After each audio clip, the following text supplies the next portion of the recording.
G'day folks, ZiggyD here. Recently GGG dropped 2 new trailers for Path of Exile 2 at the PC Gaming Show and Summer Games Fest. It's been quite a while since we've seen or heard anything about PoE 2, so it was pretty exciting to get a little glimpse. And despite these being such short trailers, they actually show a lot to the keen eye. The first trailer is called Ngamakanui, and I'll let it play through and then we'll start breaking it down. Huh? Where are the guards? Hey you! What's going on?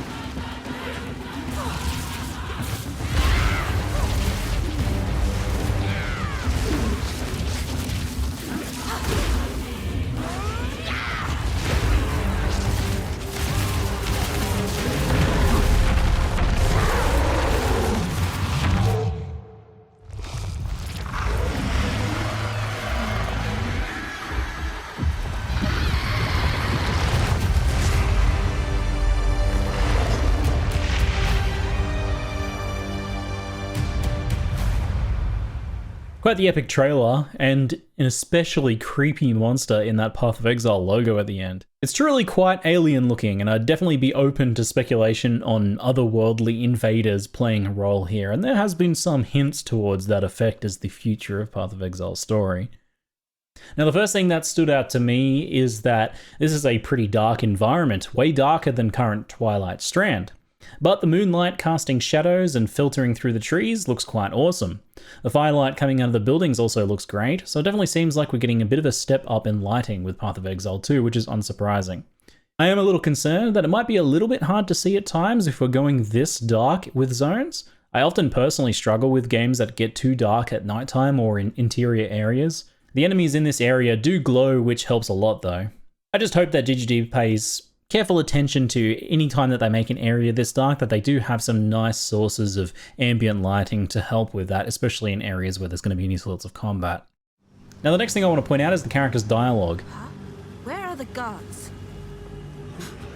Hey you! What's going on? It sounds like the character was expecting to find friendly guards at this Karui village, but she instead finds Karui overcome with rage and with these glowing growths all over them. It seems like there's some kind of infection that's driven them all mad here.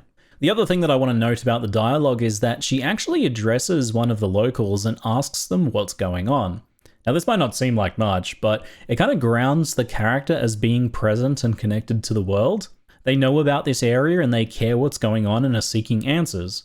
Most of the time in Path of Exile 1, our character just kind of makes a few snarky remarks, a bit of a running commentary on the locations or the enemies that they fight, but they don't really feel like that they're actually present or interacting with the world at all.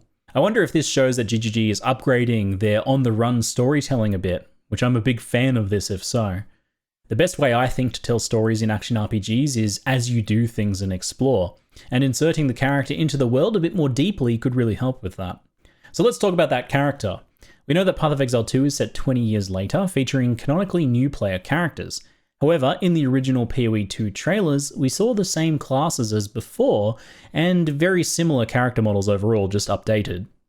These new trailers, however, seem to reveal that we're getting completely new character models, and potentially the base classes might be a little different too. This actually becomes a bit more obvious from the second trailer that we'll look at later. For this one though, she appears to be taking the place of the witch. It would be safe to assume, I think. Though she could be a bit more of a sorceress this time around, the aesthetic would fit that more than Path of Exile 1's witch. We'll talk a bit more about the classes with trailer 2 though. Now during the combat, we get to see some new looks for existing skills: Arc, Spark, and Ice Nova. Spark in particular looks quite different now, less like little lightning creatures zooming around and more like lightning actually traveling along the ground. It looks quite cool. Ice Nova is a lot spikier and looks pretty chunky as well. The effect on the ground does seem to linger visually, but I'm not sold that it's mechanically different based on this footage here, as it doesn't seem to chill some of the mobs that run through the area. It looks cool, but GGG should be careful to avoid any confusion by not having lingering visual effects if they don't actually have lingering mechanical effects. Inside, we get our first glimpse of a new skill, an Ice Meteor with a wind-up cast to it. Frame by frame analysis gives it about a 2 seconds from beginning of the cast to when it lands, with about a 1.2 second animation lock-in. This is very cool to me for a few reasons. One, it's a cool ice meteor, and that's cool. Two, it has a very neat casting animation. And three, which is the real reason, this looks like Path of Exile 2 skill design. A big, potentially non-primary skill that you use opportunistically in between other skills. The new skill gem system in Path of Exile 2 will allow us to have a lot more linked up skills to have access to during gameplay.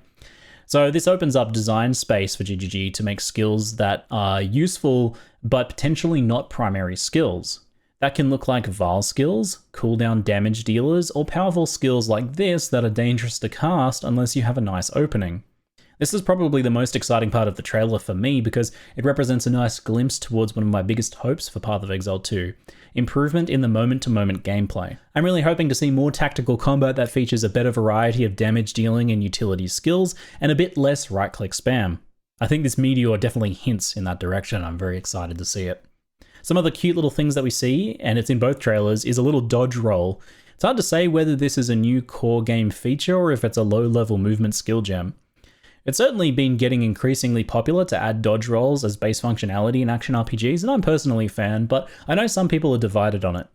With expanded slots for skills, maybe it would be fine for it to be a very accessible gem available to all classes, but personally, I'd be happy to see it as base functionality as its own dedicated hotkey.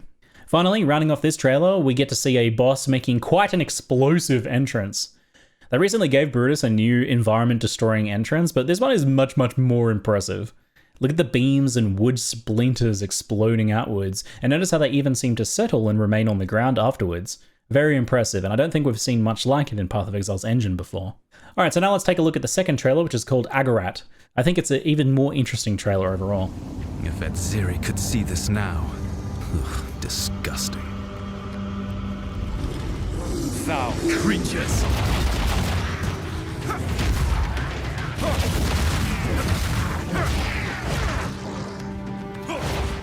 You're mine! Vile abomination!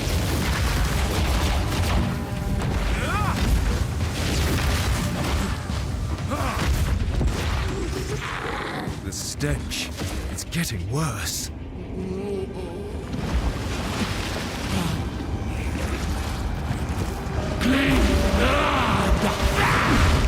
Now in the last trailer we saw Karui seemingly infected with some sort of glowing rage boils. This time we get a pustulant Nurgle style zone. I'm starting to pick up on a potential theme here, strange happenings heralding something's arrival perhaps. The character comments that if Adziri could see this now, so it seems like we're exploring a Vaal temple and it seems to be filled with strange little gremlins and deformed brutes with extra arms and other creatures with gross distended bellies. The area is filled with fungus and mold, and the distended priest creature seems to be summoning fungus that explodes into spores. The whole affair is capped off with a truly charming, bloated creature dragging itself out of a pool of filth before it slams a staff mounted with a head at the player. The camera cuts away, but I'm hoping that rotting head on the staff explodes as the hammer slams down. This is truly a disgusting zone in creatures. We're a far cry from just a lost Vaal temple in the jungle here. This place is proper corrupted, so it'll be interesting to see what's caused it. Now rewinding a bit, no doubt you noticed that a new player character is present here, and this one has a strong monk aesthetic to it. It's actually hard to say who this character replaces. Currently, Templar is aligned to Staves, and Templars and monks both often overlap in spirituality focuses.